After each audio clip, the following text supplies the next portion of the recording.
Well, definitely, India's biggest IPO in terms of the money raised, roughly about 27,870 odd crores. The last one was LIC at around 21,000 crores back in May of 2022. So definitely a big IPO coming in. Now the price band is set to be around 1,865 to around 1,900 rupees, 1,960 odd rupees at the upper price band. And it's expected to open between 15th and 17th of October. Now the bids can be made in a minimum of 7 equity shares and multiples of thereafter, offering roughly 14.2 crore shares via an OFS or offer for sale, and there is a no fresh issue component in this particular IPO.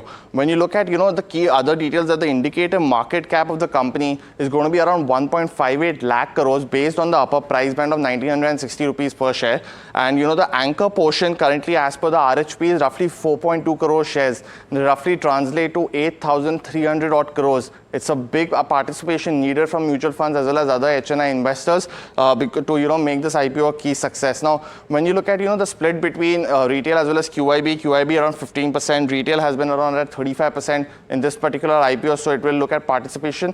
Let's just look at some key numbers. The sales growth has been really strong for Hyundai, around 7.7 lakhs in FY24 specifically. It's a big growth of about 8% from the previous year, while for Q1 as well, it's been a 5 to 6% growth. It's really strong, coming at 1.2 lakhs. I also want to take a look at the export numbers. Roughly 24% of what they make in India is exported to Southeast as well as Southeast Asian markets, and that's one of the key things that aids margins as well. And when you look at the next graph, we'll be able to see the financial impact of that as well. So for FY23 and 24, the growth we can see roughly 69,000 crores of revenue in FY24.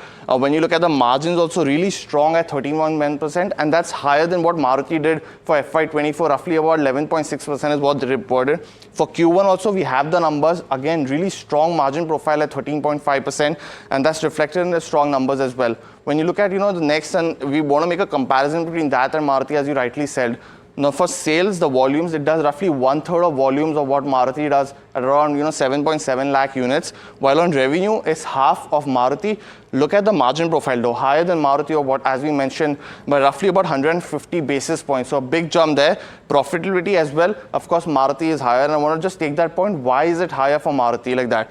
On a gross fixed basis, now we've taken this particular metric is on depreciation on the gross fixed assets. So Hyundai depreciates higher compared to Maruti, and that lowers the profits as well. For other income component also, Maruti is very high cash generating, while the tax is also lower for someone like a Maruti. So that's where we see the divergence in profitability, but EBITDA profile of Hyundai is really strong. Finally, when you look at the value, the key valuation picture here is dependent on two things. One is the net worth of the company. Now we saw a very big drop in net worth from FY23 levels. So from 20,000 crore of net worth, it's roughly half to 10,000 crores, and that's because they had a very big dividend component in this particular time frame as well. So if you see the dividend component in Q1 was specifically very large, and that's one of the key things. So 15,000 crores of dividend in FY24 versus just 1,400 crores last year, and that's reduced the net worth for the company as well. Finally, on price to equity basis, it was expected to be around or even a premium at some point of time to Maruti. That's not the case now.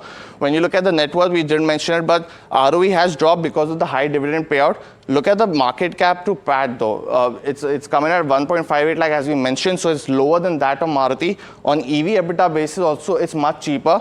Price to earnings is something because, a lower PAT for Hyundai. So that means the price to earnings is similar at 26 times. But overall, a very big thumbs up on the issue basis on the, the high export sales, higher margins compared to, someone like Maruti Suzuki. But it's going to be key to see if this issue gets lapped up as, one of the biggest issues as we spoke about. Back to you.